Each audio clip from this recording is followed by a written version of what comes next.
You started acting when you were 4. Yeah, I did. You meanly corrected me the other day when I said, when you were 5, right? And I was like, 4, do your research. When did you start acting, Taylor? Acting a fool? I was pretty young.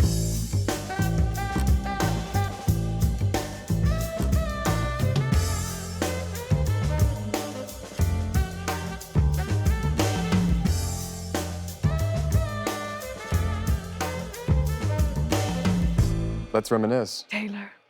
Joey. Taylor Zakhar Perez. Joey King. Look at us, we're doing actors on actors. Did you ever think this would happen? No. Together, I mean Together, I hope not, but here we are. Separately, together, but we're here. I know, I'm so excited for us. This is a big deal. It's a huge This deal. is a big deal. I'm honored to be here. My heart's beating a little bit fast. I'm kind of sweating. To be honest with you. I'm a little, I don't know why, because it's just you. And we just gave our waters You know away. why? It's because it's varieties, actors, and actors. Because it's a big deal. It's a big deal. Well, now that we've established that this is a huge deal, why don't we talk a little bit about how we met? How we met. I met you when you were bald. Yes. For the 3rd time. Well, I wasn't totally bald. My hair was growing out. Okay, let me tell you what you look like. Okay, you tell it. No. Okay, You're tell me so what I cute. look like. You had daisies on a headband. Did I? And you were in a jean outfit. I feel like this is not, you're not painting a very pretty picture here. I thought... You're like, you had like a bohemian Coachella flower crown on.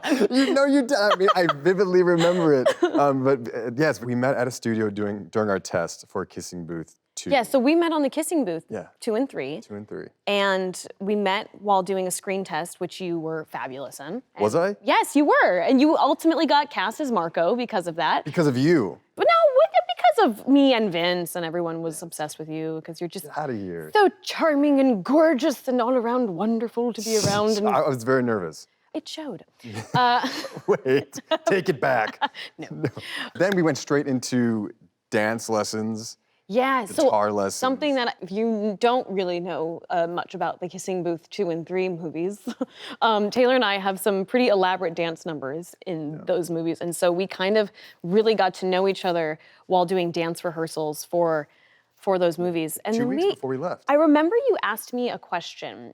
I'm jumping forward a little bit, but I remember you asked me a question, like kind of in the middle of filming Kissing Booth. And you were like, I don't know, like, I just wanted to ask you, do you like normally like stay friends with people that you work with, or do you kind of like be really close to them on set and then you just don't talk to them very much afterwards? And it was valid question. It was a really sweet question because I felt like the subtext was like, are we gonna be friends? I mean, that after was the subtext completely. The subtext was, are we gonna be friends? Strong. And I told you, I was like, it depends. It does depend. It does depend, but we were together, we had rehearsals and then went to South Africa for 5 months together. Yeah. And on our way to South Africa, I love we this story. stopped in...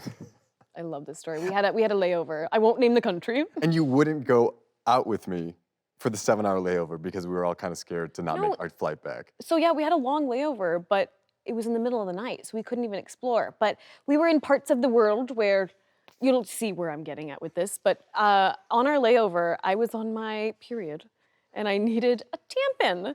And I was trying to find one in this airport, and I asked some airport employees, and they pointed me in the direction of USB chargers for phones. You know, there was no tampon. The white brick with the cord out of it? Yeah, they were like, I showed them a picture of a tampon because there was a language barrier. I was like, I need one of these, please. And they were like, oh, right this way. And they took me to the electronics store. And they gave us the brick and we're like, that's not what we're looking for, but So thank then you so much. Taylor took it upon himself to ask around the entire airport and find And we sourced one. a tampon. And then I knew, I was like, we're gonna be really good friends. Wait. We're gonna be great friends. Or how about when I went to the bathroom and there's toilets and then there's kind of just a hole. Yep. And you kind of was like, I was your like, this is adventure. what leg day is for. Yes, and I didn't know that toilets were actually an option. And so I went into one of them and there's just a hole in the ground. You're like, okay, well, there's a first for everything. Yeah. And then I see a guy walk out of the bathroom, like clearly a toilet is there, and I was... Yeah, but it's a little bit easier for you, don't you think, to go to the bathroom in a hole in the floor? Yes. Rather than me. It's true. It was a little, took some Yeah. maneuvering, Yeah, it was all holding porcelain. onto the walls, things. Marble and porcelain, and you're just slipping I everywhere. have some really strong quads. Really, really strong. So I've been told. So you've been told. So Joey, after our 5 months in South Africa, We went our separate ways. We went our separate ways.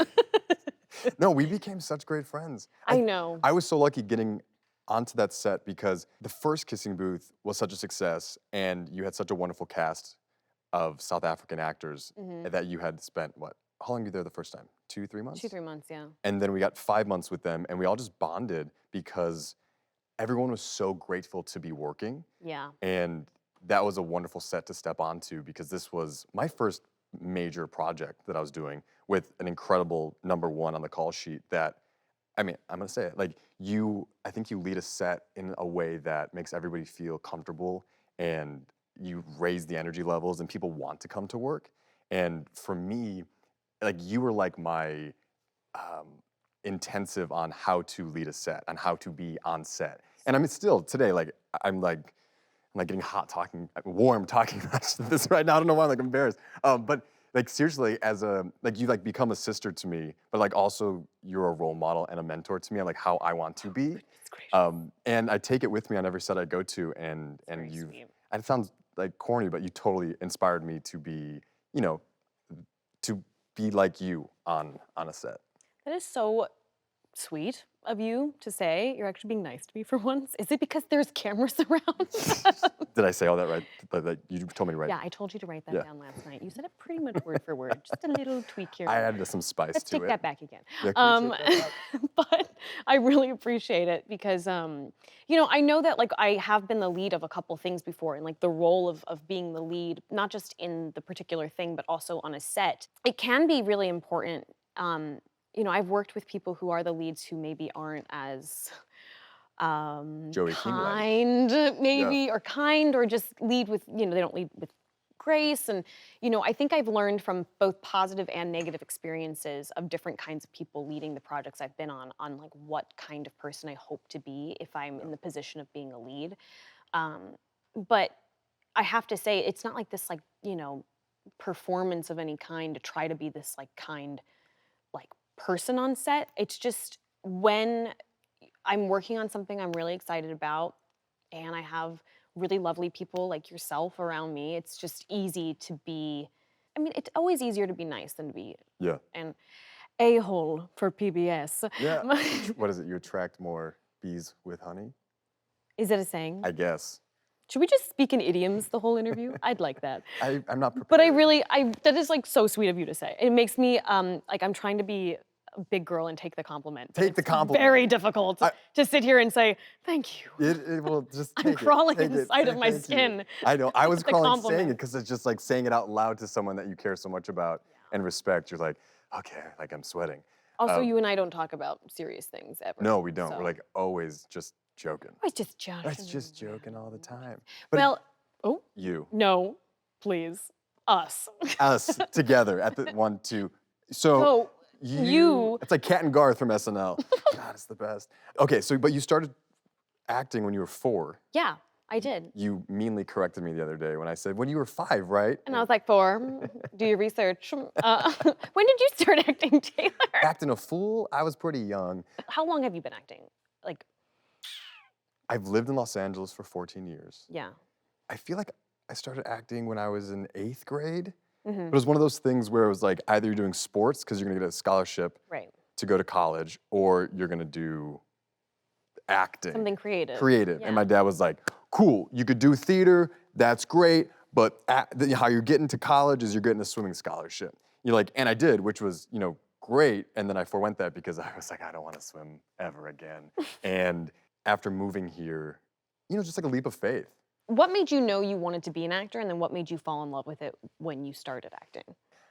I want to say Saturday Night Live lit my fuse because my sibling, I grew up with 7 siblings, and we would watch it like as kids. Like we would watch Chris Farley, Dana Carvey, Maya Rudolph, Tina Fey, just like the greats. And we would reenact it the next day. Like on Sunday morning after breakfast, we were doing SNL skits. And so that was like, I think my foray into the creative brain with my siblings. Yeah. And I mean, because when you're a kid, like you play like house, or you play, I don't know, cops and robbers or whatever. And for us, it was like SNL stuff. That's so cute. And so that really, I think that was like the first thing that was like, oh, this is really fun. That makes sense to me because someone who's like seen you act and has also worked with you, I think that you have a knack and like a innate joy for like comedy, and you have got such good comedic timing. And I was actually going to ask you, because of what you just mentioned with your siblings, you come from a very large family, and of course I know, but for the viewer, what birth order? Where do you fall in your siblings in terms of birth order? Number 6 of 8. So you were close to being the youngest. It's weird though because my family is in pods. So the oldest 3, a middle 2, and then a youngest 3. And so I always was raised to be an oldest for my younger 2 siblings, but then I was still a youngest for my older siblings. And my sister Christy, who passed away last year, was 44, so she was 12 years older than me. And so she was like gone. Yeah. Like, as you get older, like they just like leave, they go to college and do their own thing. And so you are like I was the oldest. First of all, I just wanted to say that I'm so sorry about your sister passing last year. She was Thanks. so amazing and such a bright light. Seemingly, I didn't get to really know her, but She loved you. Just she was so funny. She was so funny and just was always like, "How's Joey? She just seems like the best." And it's weird because every time I would talk about you and then I would go visit her, like you guys had very similar qualities Yeah. and just like loving, caring, always accepting. And I mean, she was the glue that kept our family together and made sure we all were going on trips together and the kids were involved. And I think it was really hard. No, it was really hard doing Red, White, and now I'm gonna start crying. Doing Red, White, and knowing that it came out 2 months later and she didn't get to see it. Like our cover of GQ came out in June, and then the film came out in August, and it was really hard. And my director, Matthew Lopez, he was like, "Hey, do you mind if I put like For Christy at the end of the film?" And that just like blew my mind that somebody was so thoughtful to think of my family in our time of need and mourning. And like we're coming up on a year right now, and it's just it's tough. It's like tough in the creative role because I think people throw themselves into projects to forget or to soothe themselves or something, to distract. And I was like, I can't do that. Like I need to be with my family. Like I've been with my family this past I think that's the year. right way. I think the hard thing about our industry too, and just like our country in general, is like work, work, work, work, work. Like Yeah. the more you work, the better. And so I think that sometimes people forget that, you know, tending to your real life as well as the life that we have as people who are in the industry is just as important, if not, I mean, it's the most important. Yeah. It's the most important thing. And You've taught me that. well, Like you're so grounded with your family. Your mom, I could text your mom, call your mom, FaceTime your mom. She'd answer. She'd be there for me. If I call you and like I have a question, she doesn't answer, I'm calling your mom. Like yeah. you have such a strong family life. And growing up in Los Angeles and starting when you're 4, you've seen the track record with actors, and you are an anomaly. And like, how do you keep that groundedness? When we're talking about like the trajectory that a lot of child actors have gone down and the tragedy of it, it's really sad because like you said, the statistics aren't great. But like you were saying, I have a really strong family, you know, that just really keeps me very grounded.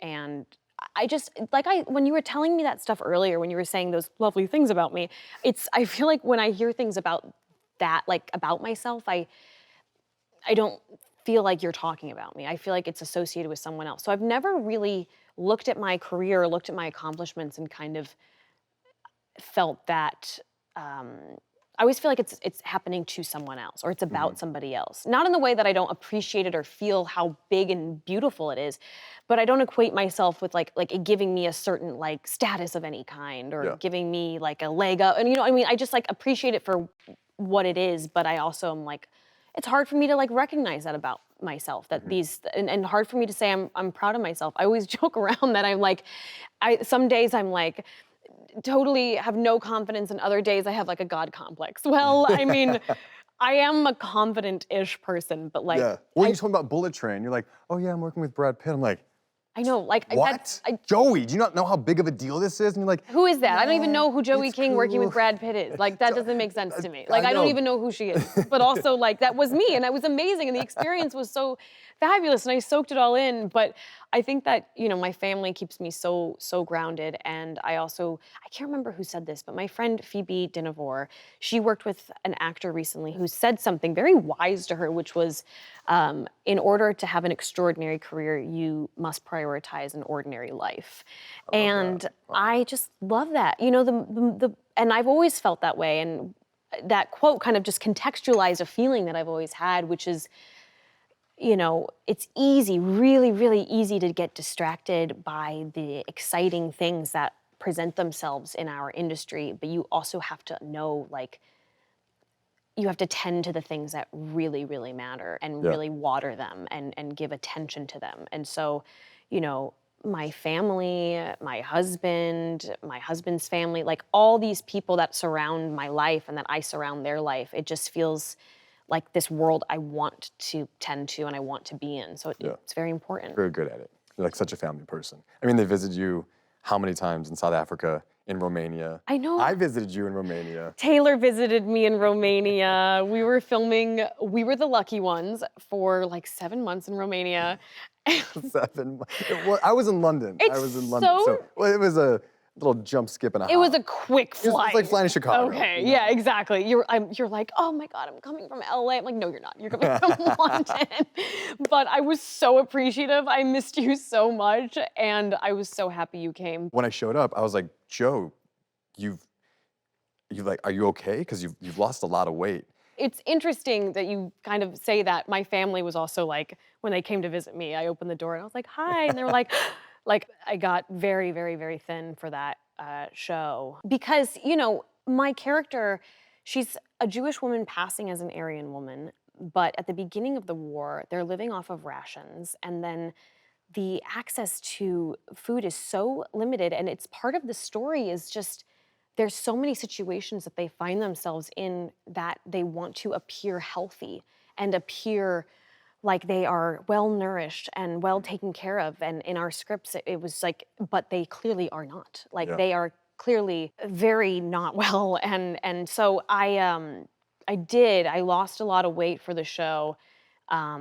Which was really difficult. I mean, I'm hesitant to even like discuss it because I feel like it sounds so precious, and it's like, oh, look at me, I lost all this weight for the show, but I did, and it was tough, and it was something that once I did it, I then was like, oh, I get why people talk about it afterwards because it's so hard. Well, But you were so mindful of it. I think we went to ramen with your cast Yeah. one morning, and you kind of were eating half of it. And which is so not like me. so not like you. You're like, and donuts, and extra, extra, extra. You're so lucky to have such a devoted group of actors with All of us were really trying. We were trying to be as smart and safe about it as possible, but also we were trying to be mindful that, the responsibility we have to this story is so immense. The least we can do is find discomfort where it's necessary, which was, some physical and also the emotional discomfort of filming a show so heavy, which is, again, the least we can do as actors. We're not actually going through the Holocaust. We're portraying a family that is. So at the end of the day, like, yes, we should feel uncomfortable when, doing these scenes that require such heavy emotion. But it's one of my proudest accomplishments. I'm just so honored that I got to do this, and I got to portray this real life woman, Helena Quartz, who's just a miraculous human being. And She's a hero.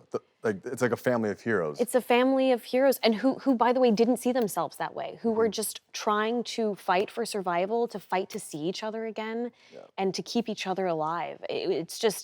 It's really amazing. Like I'm sitting here and I'm like kind of zooming out right now and looking at this, the fact that we're here, the fact that we're discussing the show, like I'm very, very proud. We should not be here! But we are. People left. We could have left. No, this is our home. And similarly, Mr. Movie, Mr. Movie Man, Mr. Leading Man of a movie. It's hard to zoom out though. It is hard to zoom out, but it's special. Like, Yeah.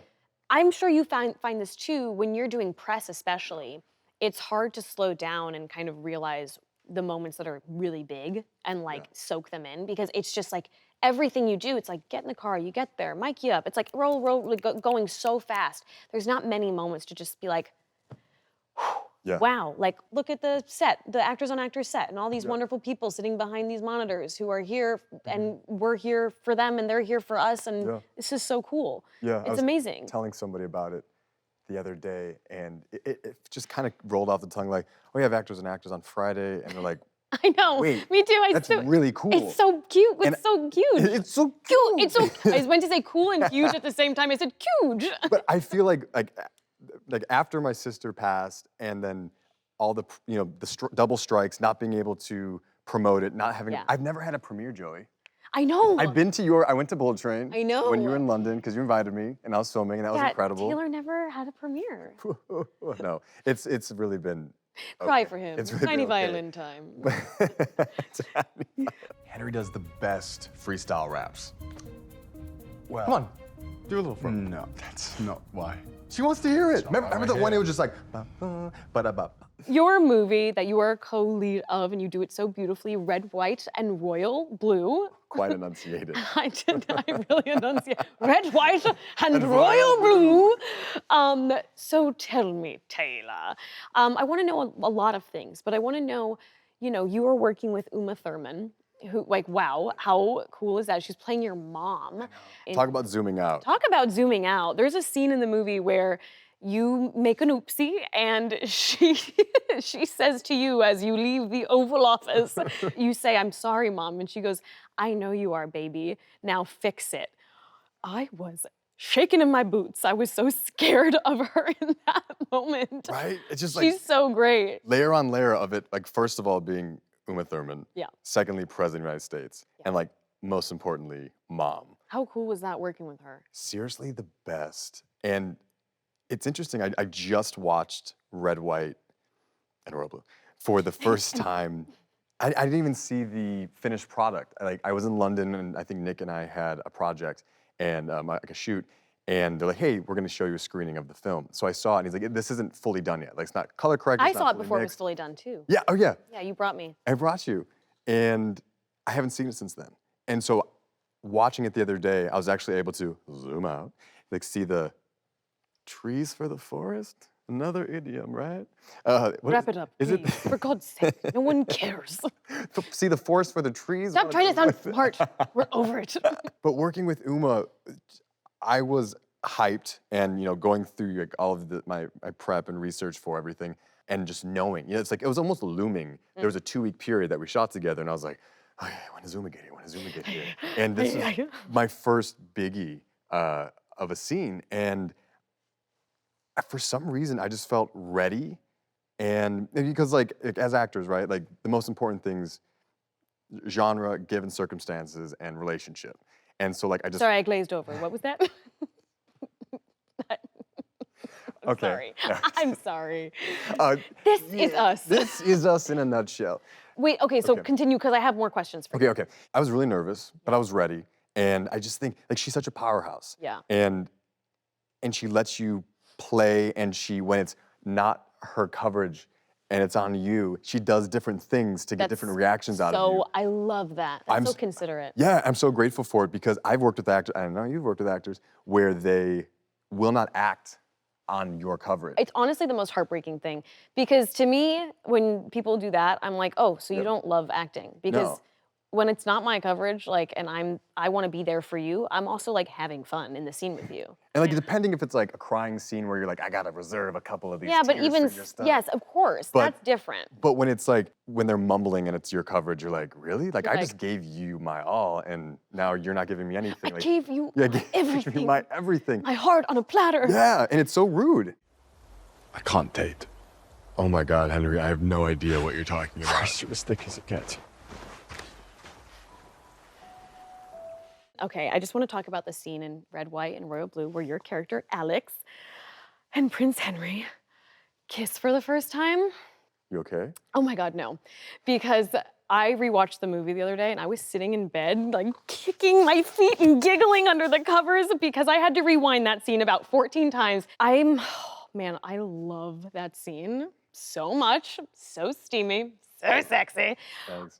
And Red, White, and Royal Blue is like absolutely getting its flowers, and it deserves it because it's just such an important movie to have rom-coms that are sweet and fun like this for the LGBTQ community. And I want to know what it feels like to have that kind of response from the community. Yes, it's for the LGBTQ plus community. It's for everyone. But it's for everybody. It's for everyone. And I think that was the most remarkable. But to have thing. LGBTQ people represented on screen Yeah. in a story that's just so, Yes. you just love to watch it. You love to see. You it. love to see. it. You Okay, love to I'll see explain the inside joke when we would be on set. Oh, you're gonna movies. explain the inside joke. Well, because if they're watching and they're like this is annoying. When we would come to set and Joey would have like one line or I'd have one line. Oh yeah. Oh, this She'd is roll yeah, up and be like, you love to see it. It's kind of like a day off when you have one It's like a line. day You're off. like, oh Yes. yeah, I just get to kick back and relax today. But it was such a great responsibility, and Nicholas and I both had that weight on our shoulders, and Matthew and Sarah and Greg and everybody involved.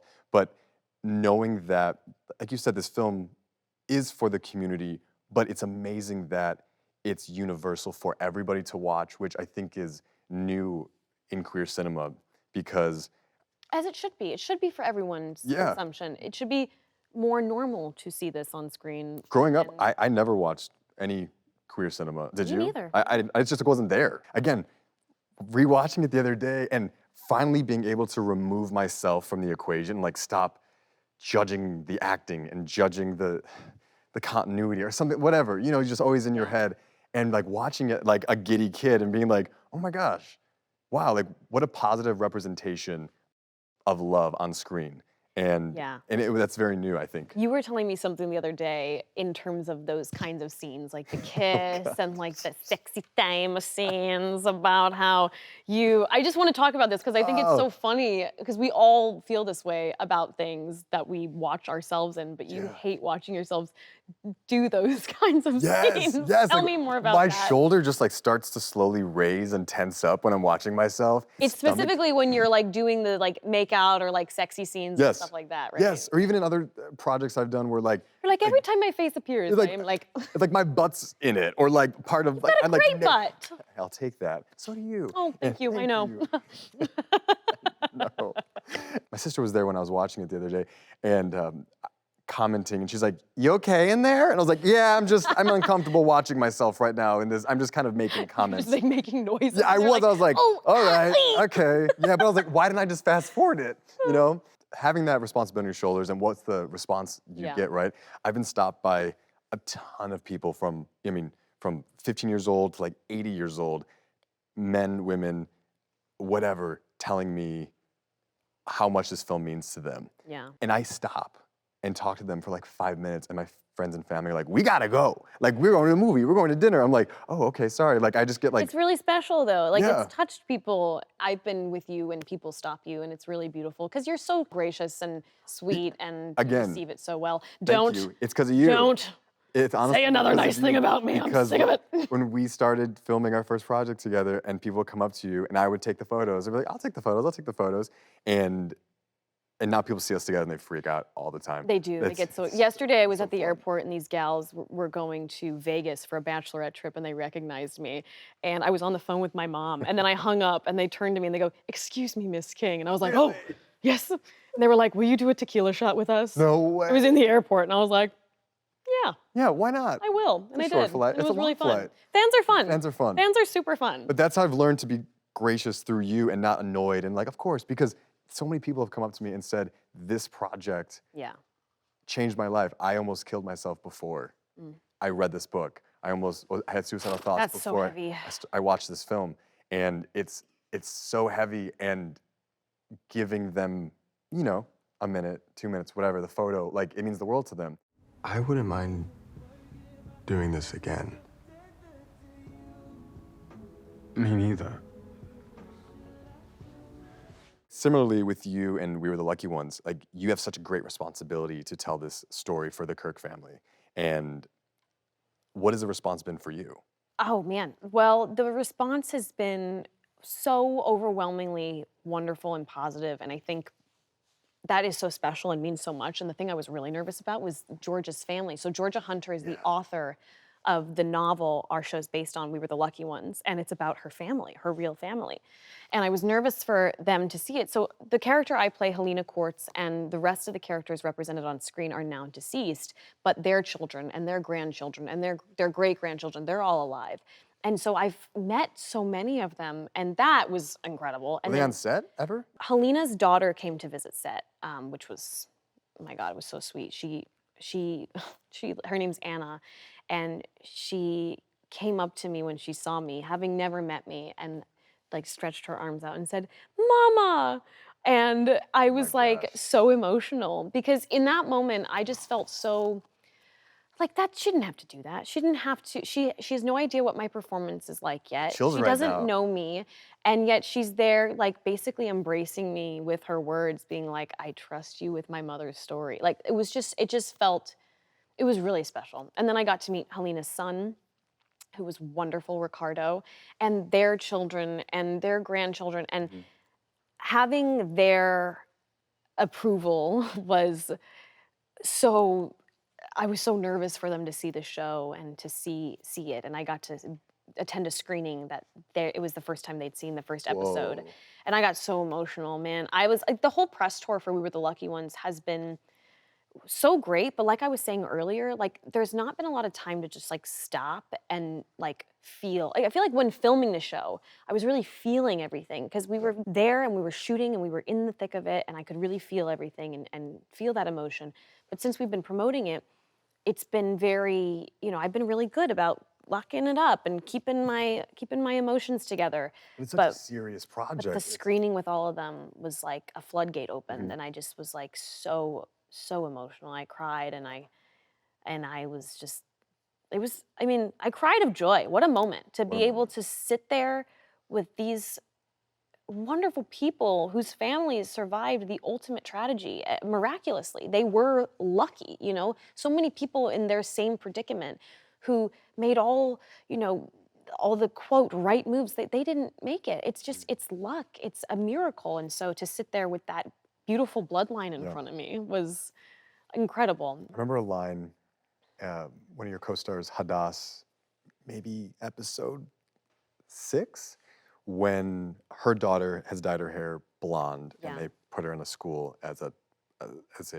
non-Jewish person. Yeah. And she comes home and you say to her, you have sad Jew eyes. Yeah, you have Jewish eyes. Like that was, I had the chills again. Like I like wanted to cry It's in that interesting because moment. that scene is supposed to kind of be a moment of levity, but it has such weight and darkness to it. Because I'm sitting there kind of teasing my sister, who's played by Hadass Yaron, and I'm saying to her, like, you have to laugh at the Nazis' jokes. You have to lift your spirits. You have to, if we look as sad as we feel, we might as well just denounce ourselves.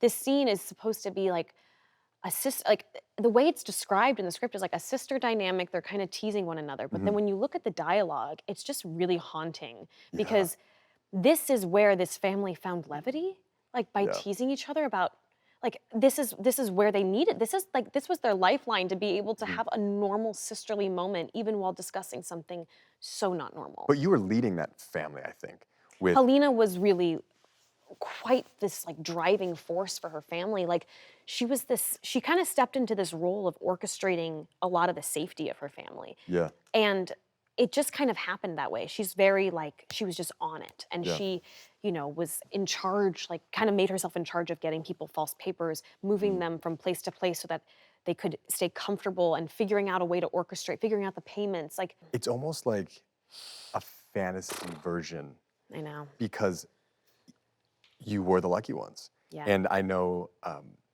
early on when I was like, oh, okay, so like what happens in the end? And you're like, Taylor, the title is We Were the Lucky Ones. I know. Grandma was like, do you guys survive? And I was like, well, I'm not gonna tell you, but also maybe the title of the show might But don't give have you- attitude with your grandma. I know. And also both of our projects were books, Yes. right? And so it's not often, I mean, I guess you've done a handful, I mean, of projects that were like your source material comes from a Actually, book. like a lot, like almost most at Yeah. this point. It's kind of crazy. And you read the book. Yes, of course. And like before you signed on for it? I did. I read the book and it was so, I mean, It was so moving. Reality is so much wilder than dreams sometimes, and the fact that this is a true story, you know, that's everything about this show. It's true. You know, there's a lot of fictional material about this time in history, and, you know, not to say that that's bad. It's actually like there's been some incredible pieces based on fiction to depict the horrors of this time in history. But when something is actually true, it hits home in such a way that like you can't even really grasp or describe. Survival is fighting. It's fighting. Wielding a gun is not the only way to fight back. Do you remember who said that to me? We are switching gears to a much lighter topic now. And we're gonna play a little game, Taylor. We're gonna play a game where we read each other some previous dialogue of ours and see if we can remember where it's from. So I'm gonna let you start. Let me start. All right. This is great. Like that lizard gif. I like. All right. We are going to need slushies, churros, and an assload of quarters. That is me from the kissing booth, and I'm saying that to Joel when we see your score for the DD MVP. MVP score for Yep. the dance machine has surpassed our high score. We are ready to gear up and Winner. Look at me. We are going to need slushies, churros, and an assload of quarters. when you're not sure where you stand, sometimes a leap of faith is the only move you can make. I feel like Clifton Collins Jr. says that to me on Red, White, and Royal Blue. Oh, that's cute. It's actually my line again. It's your VO. It's my VO, Yes. and I'm staring at a picture of Audrey Hepburn, I believe. And I actually, you know, little inside secret, I hate my reading of that line to this day. I think it's so corny the way I say it. Anyway, moving on. Didn't you do a lot of voiceover in the closet, like over In the closet. in the closet over In the closet? over COVID, right? I did a lot of voiceover in the closet, Yeah. yeah. All right. Surrounded by the spiders in my jackets. Yes, I'm like, I remember you telling me spider! Tell me. that. Maybe I can do it better than I did it. Oh, it's your line. Okay. Spoiler alert, it's his line. Damn it. Do we both hate the way we've said some of these things? Yeah. Do you ever do that? You ever like watch something? I don't know why. I Wait, looked at the you just camera. went Jennifer Coolidge voice Do you ever right do there. that? Do you ever do that where you watch something back of Yes, your and you're just all the like, time. I mean, I don't do it all the time because I like try to lose myself in stuff that I'm watching that I've done, but I'm like, you should have really just said that way different. You're Yes. so annoying. You're so annoying. You're so, I've heard you say that about something. Myself. Yeah. All right. About what? About who? About yourself. You can't really hold on to someone Oh. because the tighter you hold on to them, the more they want to slip away. All you can do is love them and make sure they know that you're never going to slip away. The man spread's really helping this. Who said that? Who said that? I believe it was you on the beach. It was on the beach. It was on the beach. I don't know. It was you trying to get me to break up with Noah. It was, and it didn't work. It didn't work. Spoiler alert if anybody Yeah, if anyone hasn't seen it Those- yet, You can't really hold on to someone because the tighter you hold on to them, the more they want to slip away. I couldn't help but think of one thing. That all this happened just because of a, well, you know. End of Kissing Booth 3. You? Riding down the coast? Are you joking? Of course. Well, I wasn't sure if it was end of 2 or end The of 3. climax. Okay, no, so number 2, actually, wait. I'm not so sure myself now. Are you kidding? Are you kidding me? I think it was It is number- 3. It's 3, okay. Oh, So it's thank number, you're welcome. Thank Yeah, you. sorry, that was my bad. I thought maybe, I was gonna say I thought ended wrong. 2, You I should thought just- wrong. I thought number 2 I said kissing booth, but then I got self-conscious after I criticized you. But it's funny when I think about it. Because all this happened just because of a kissing booth. I think we have a very Sandra Bullock, Ryan Reynolds vibe together, comedically. You think so highly of proposal-wise. yourself, don't you? You know what? I'm a god in this movie. God complex Oh, activated. Yeah, we could be Julia Roberts and who else? What's You think so highly of me now. George Clooney moments. I don't. I would like to. No, wait, hold on. Keanu Reeves and Sandra Bullock in Speed. You haven't seen it. I haven't seen it. I gotta go. I'm so sorry. He's just outing me. Okay, I'm done talking over you. Go ahead. It's okay. Keep going. I really love it. I would, I would love to see you and I in a comedy again. I like doing comedy with you. I kind of want to see you for some reason I don't know why this is like funny to me. Like play like someone like, you know the character Stefan that Bill Hader does on SNL? Like it's so not you. I want to see you do something like that. And I somehow want to find a place in that. Like that would be so funny. Stefan. Like the hair. Oh like, my gosh. Never. No. Wait, no, why? He It'd just be does it so fun. perfectly. I know, but not him, but like a character like that. I would also like to do something crazy dark Okay. together. I love how different our vibes are on this answer right now. Perhaps Actor on Actress Part 2. Part 2. Because we could just keep They've done that going. before. Like my sweat's dry already, I think. It's. I'm just getting started. What do you want to do next? I don't know. That's a good question. I feel like whenever people ask me that, I never have like, I don't have this like big plan for what I want to do in my career in terms of like, you know, I have goals that I want to accomplish, but I think that I just hope to have longevity. So like I hope to accomplish those goals slowly over time and just hopefully keep making choices that whether they're perfect or imperfect, that I just get to keep doing what I love. What about you? What do you want to do next? Spoken like a true politician. I am very Your diplomatic. next role. I mean, you definitely inspire me to produce my own stuff, and so I've been in that world of like developing exciting That's cool. things and just trying to, I don't know, just do things that have something on their mind. You know, Yeah. I think both of our projects really have something on their mind and are like change makers and make people think. And yeah, I want to keep doing those types of projects. I love that. Well, you guys, viewers? No, I sound so. That's all, folks. That's all, folks.